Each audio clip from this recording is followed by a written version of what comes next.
flow through a multi-layer barrier, and as seen from the figure which was discussed previously, a practical application would be the metal wall of a heat exchanger tube, which uses steam on one side to heat water on its other. It can also be seen that various other barriers are present, slowing down the heat flow, such as an air film, a condensate film, a scale film, and a stationary film of secondary fluid.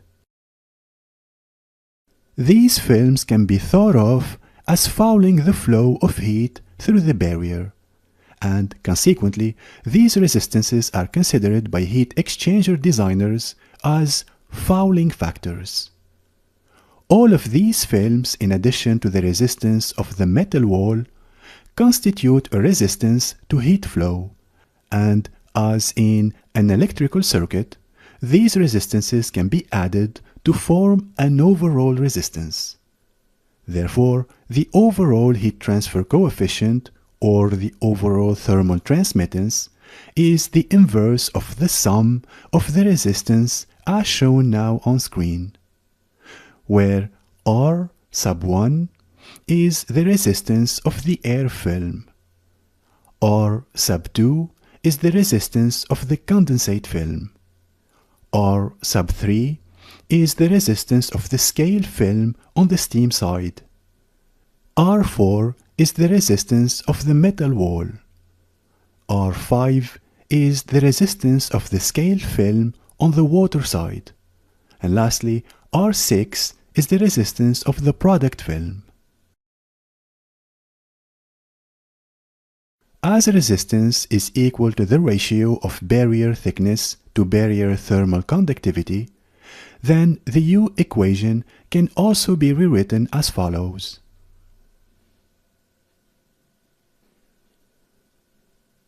Typical thermal conductivities of various materials, or K values, are now shown on screen for the sake of illustration. The thermal conductivities will alter depending on the film material and temperature. For instance, air has 30 times greater resistance to heat flow than water. For this reason, it is more important to remove air from the steam supply before it reaches the heat exchanger than to remove water in the form of wet steam. Of course, it is still sensible to remove wet steam at the same time. It can also be seen from the table that the resistance of air to steel is roughly 2000 times more, and the resistance of air to copper is roughly 20,000 times more.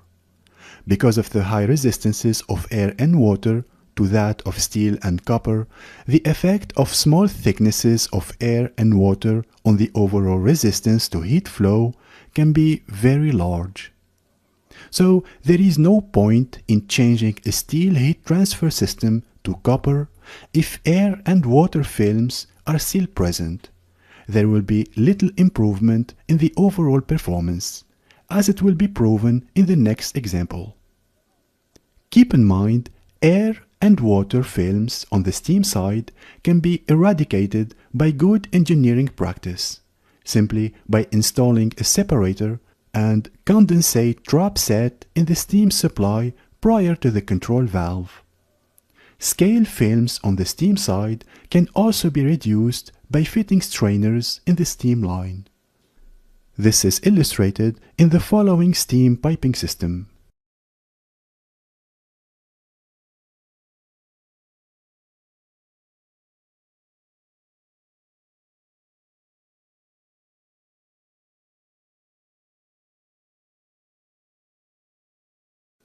Scale on the product side is a little more difficult to treat, but regular cleaning of heat exchangers is sometimes one solution to this problem.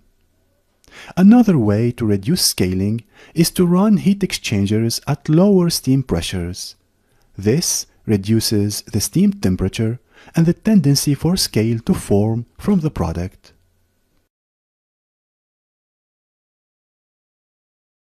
Okay, now to put all this into perspective, let's consider a steam-to-water heat exchanger where the air film, condensate film, and scale on the steam side are 0.2 mm thick.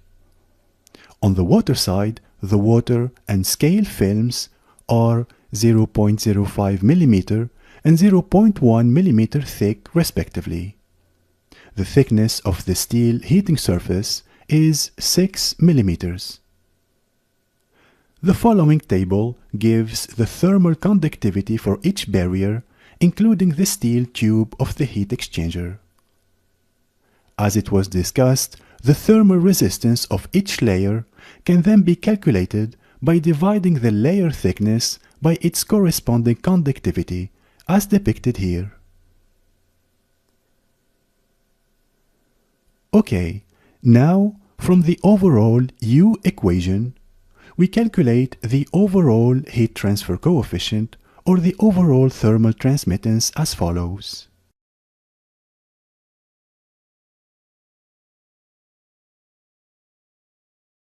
This gives 108 watt per square meter degree Celsius. Okay, now to assess the impact of the air and condensate films on heat transfer rates, let's consider the same heat exchanger where the air and condensate have been removed by a separator in the steam supply.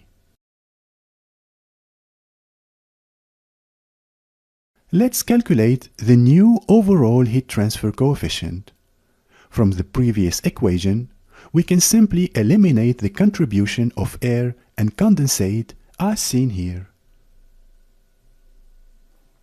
This gives the following new value for U.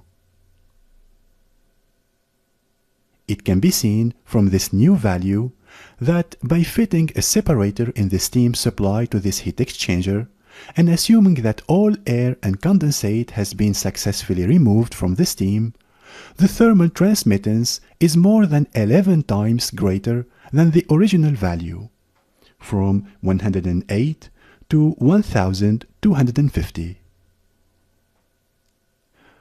Okay, let's now assess the impact of the scale films on heat transfer rates. For this, let's consider reducing the scale on the steam side by fitting a strainer in the steam line, and reducing the scale on the water side by operating at a lower steam pressure. Let's assess the impact on the overall heat transfer coefficient.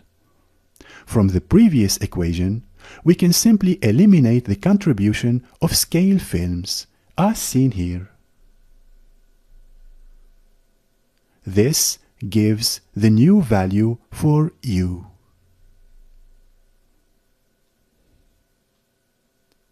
So as seen here, the thermal transmittance has increased another 4-fold by eradicating the scale, from 1250 to 5000. Okay, great. Now let's revert back to the original conditions. But now change from steel tube to copper tube of the same thickness. We can now assess the impact on the overall heat transfer coefficient as follows.